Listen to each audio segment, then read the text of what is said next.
কিছুদিন আগে Facebook scroll করতে করতে একটা ভিডিও সামনে আসলো। সেখানে একজন প্রবাসী ভাই বলছিল যে সারাদিন কাজ শেষ করে এসে আর রান্না করে খেতে ইচ্ছা করে না।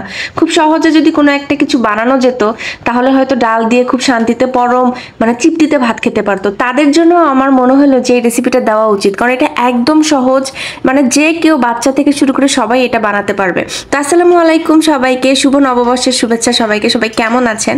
তো আমার আজকের রেসিপিটা হচ্ছে একটা চাটনির রেসিপি। এটা আপনারা জলপাই দিয়ে করতে পারেন, আম দিয়ে করতে পারেন, বা যে কোনো কিছু দিয়ে করতে পারেন। এটা শুধু টমেটো দিয়েও করতে পারেন। তো আমি এখানে আম দিয়েই করছি, যেহেতু বাজারে এখন প্রচুর আম উঠছে। তো আমার কিছুদিন যাবত খুব আম মাখা খাইতে ইচ্ছা করছিল, তো 2টা আম আমি মেখে খাইছিলাম ভর্তা করে, আর বাকিগুলো এভাবে করে ওই দিন আমি খিচুড়ি রান্না করছিলাম, দেখাইলাম আপনাদেরকে শুরুতে পাতলা খিচুড়ি। তো ভাবলাম আমার পাতলা খিচুড়ির সাথে আমার হাজবেন্ড খুবই পছন্দ করে চাটনিটা। তো 4টা আম মাত্র ছিল, 4টা আম দিয়ে আমি এই চাটনিটা করে ফেলছি। কিছুই না, জাস্ট একটু পানি দিয়ে লবণ দিয়ে আমটা সেদ্ধ করে নিছি। তারপরে হচ্ছে মেইন ইনগ্রিডিয়েন্ট, সেটা হচ্ছে পাঁচফোড়ন। পাঁচফোড়নটা সুন্দর করে একটু তেলে নিয়ে তারপর সেটাকে ব্লেন্ড করে নিছি। তারপরে হচ্ছে তেলের মধ্যেই বেশ খানিকটা তেল দিবেন, তাহলে কি হবে, জিনিসটা সহজে নষ্ট হবে না। অনেকদিন রেখে আপনারা ফ্রিজে রেখেও খেতে পারবেন, নর্মালে রেখেও খেতে পারবেন। তো সেই তেলের মধ্যে একটা তেজপাতা, শুকনা মরিচ আর কিছু হচ্ছে কালি জিরা ফোড়ন দিয়ে নিলাম, জাস্ট স্মেলের জন্য। কালি জিরাটা বেশি দিলে ঘ্রাণটা অনেক সুন্দর আসে, খেতেও ভালো লাগে। তারপরে দিয়ে দিলাম আমটা, যখন একটু ভালোভাবে ওটা ভাজা হয়ে গেল, তারপর আমটা দিয়ে দিলাম, সেই সেদ্ধ করা আমটা।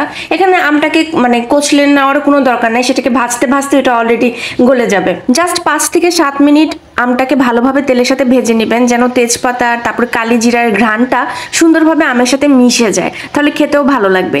তারপরে দিয়ে দিবেন আন্দাজ মতো, জাস্ট আপনারা যতটুকু চিনি খেতে চান সেই পরিমাণে চিনি। তো আমি সেখানে প্রথমে হচ্ছে 1 কাপ নিয়েছিলাম, ভাবলাম মাত্র 4টা আম, এতগুলো চিনি না দিই, অর্ধেকটার থেকে একটু বেশিটা দিয়েছিলাম চিনিটা দিয়ে। তারপরে যখন অনেকক্ষণ নাড়ানাড়ি করলাম, দেখলাম এত টক, বাবারে বাবা। আমার যেহেতু নতুন আম, কচি আম, অনেক টক ছিল, সেজন্য পরবর্তীতে আমাকে আরো 1 কাপের মতো চিনি দিতে হয়েছে। টোটাল আমার 1.5 কাপ থেকে 2 কাপের মতো চিনি লাগছিল, ঠিকটা মনে নেই।